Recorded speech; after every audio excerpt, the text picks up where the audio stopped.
What's up, everybody, and welcome to my Monday Night Raw review. A lot of big things happening on the show today. So to kick it off, Raw, Vicky Guerrero, Brad Maddox in the ring. As Vicky Guerrero climbed up a ladder, surprisingly, with heels on, talking about she shouldn't be fired, and that she knows how to run a show of making matches like Sheamus versus Daniel Bryan, CM Punk versus Randy Orton, and Kane versus Christian tonight. And pretty much she was asking about her job, that she's done a lot for this business, and pretty much talked about her job and everything and stuff, how she should keep it. Pretty much Jerry Lawler got upset. He's like, excuse me, wanted to say, but the McMahon family had something about the job evaluation tonight. It will be determined by the fans, so the fans would have to vote about this, of what they were going to do then. How would the fans, pretty much, should Vicky keep her job, or did she fail? Did she pass it tonight, or fail?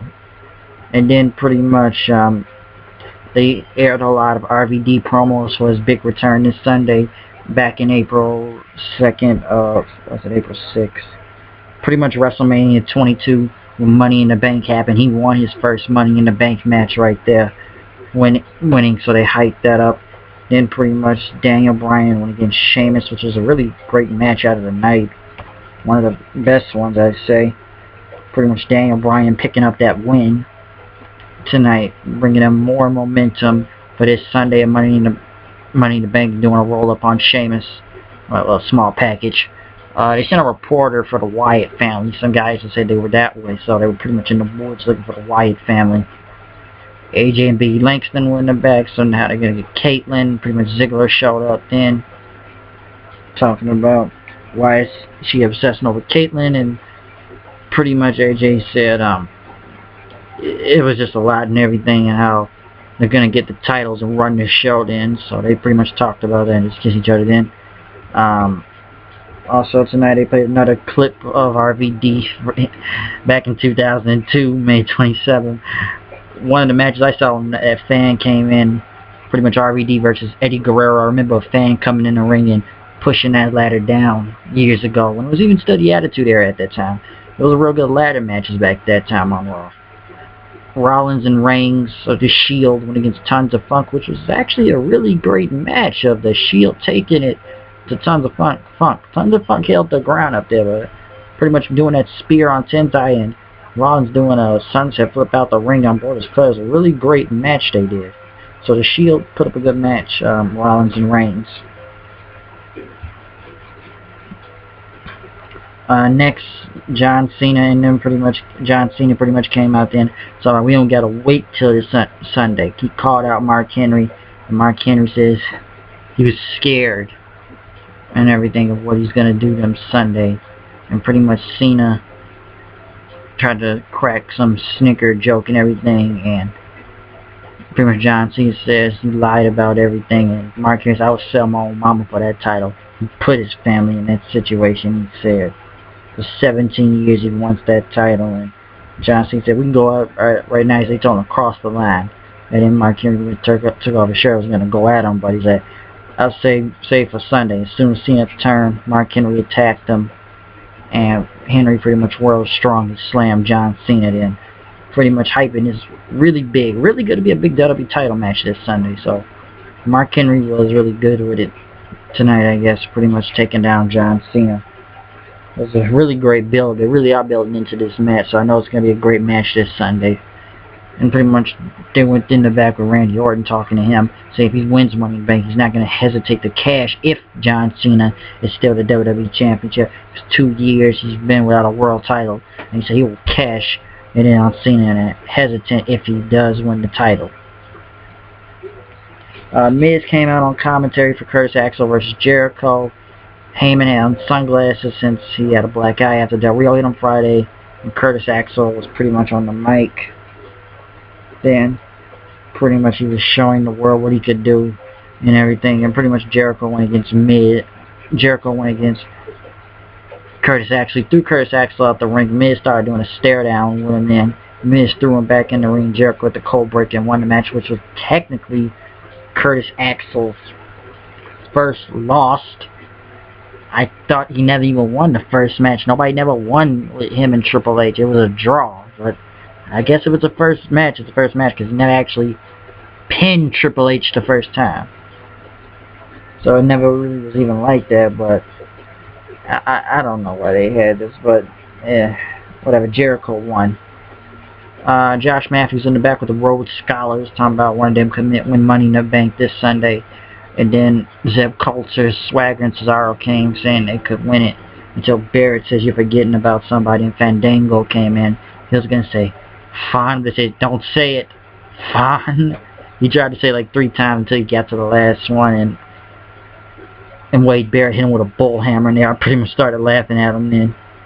And they did more of a Wyatt family thing, to like a guy in a mask chopping up wood, and the dude told him to follow, not to stray, and the reporter went to another room, and the dude, he just kept saying, like, the dude just kept saying, obey, obey, obey, obey, and the dude told him, don't straggle, and he said they were waiting on him, Bray Wyatt, he was waiting on the reporter. Del Rio went against Sin Cara. The match went on until Dolph Ziggler came out talking about he screwed him out of the title and tried to act like Ricardo and everything, and said Alberto Del Rio to Alberto Gallo and attacked Ziggler. Then pretty much Sin Cara jumped on Del Rio. Then it was pretty much a no contest right here. Nobody didn't even win the match, so it is a bit of a good segment right there for Ziggler. Just get some more on Alberto Del Rio. Then Vicky Guerrero and Brad Maddox came out for what their fate was Vicky Guerrero's fate. The McMahons came out, Vince, Stephanie, and Triple H, about her performance. Vince says she's entertaining. You have a unique voice. Triple H pretty much says you can't run a show. All you do is kiss Vince's ass. You suck. They booed you out of the building. You couldn't even focus on the video game they had last week. So you didn't do any of that. So you pretty much failed at everything.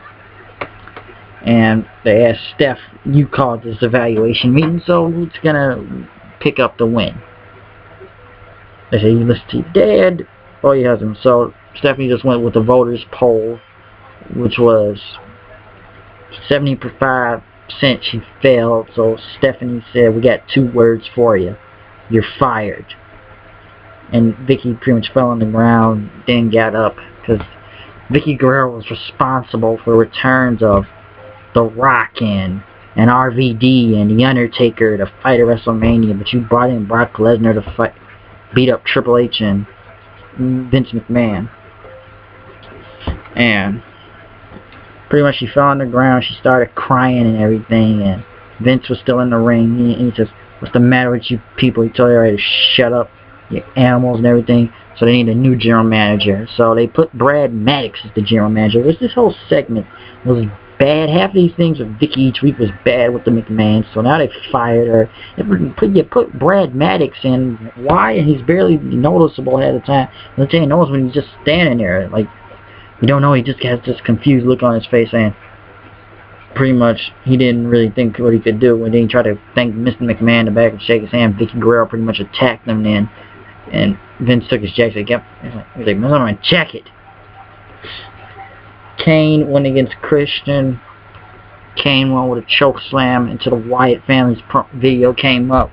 And then the Wyatt family themselves came out and then with a lantern. Bray Wyatt got in his rocking chair.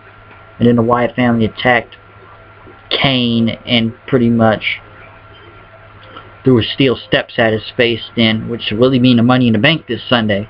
And Bray Wyatt came out there and just got on his knee and just spread his hands and said, do you believe now? And then the crowd went into a Husky Harris chant. Okay, I was like, alright, I should have saw this coming. They just chanted, Husky Harris, Husky Harris, Husky Harris. Pretty much to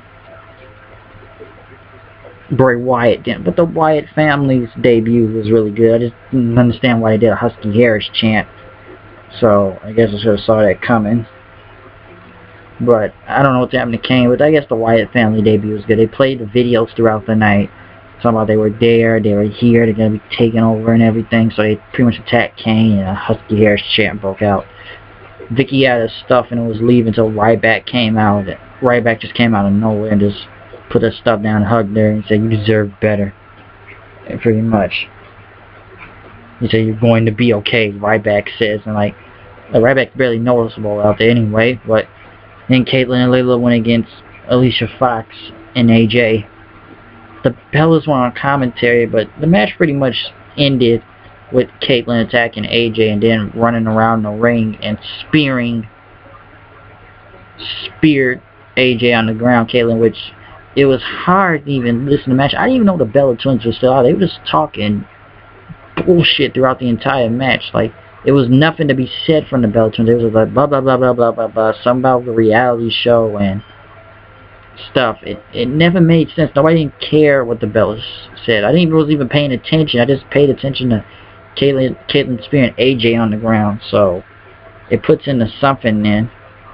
More RVD clips played out tonight. Pretty much the Fatal 4-Way back in 2002 tag team match we did at Van Terminator on Kane. It was Jeff and RVD versus Bubba Ray and Spike versus Christian and Chris Jericho, and versus Kane and Hurricane. But Kane, I remember that ladder match well, that Fatal 4-Way ladder match. Kane was like on his own. They did show that Van Terminator. Then they showed June 11th, 2006, ECW One Night Stand, where RVD won his first WWE Championship. And so they've been hyping RVD in his greatest matches all night, pretty much, which was really great. So they were ready for RVD to come back this Sunday. CM Punk went against Orton, which was a great match, really great match. Punk pretty much won it. He kicked Orton in the head. The GTS was a clean win. And then out of nowhere, Daniel Bryan pretty much came out and attacked Punk and got a ladder and hit Orton with it then, and then pretty much climbed the ladder and picked up the briefcase thinking he was going to win this Sunday, which now Daniel Bryan has really been the odds-on favorite and people have just been going crazy over him. So it's pretty much been a lot on this show tonight. From the Wyatt family to RVD promos. So watch out for Money in the Bank this Sunday. So once again, you know it's me, the HOOD, come here with the news and the reviews. You better be out of here, it's not gonna stink. We are ready for this Sunday for Money in the Bank. Comment, subscribe, you know I do. Keep watching this show. We're coming here with more videos and reviews for you. I'm out of here, peace.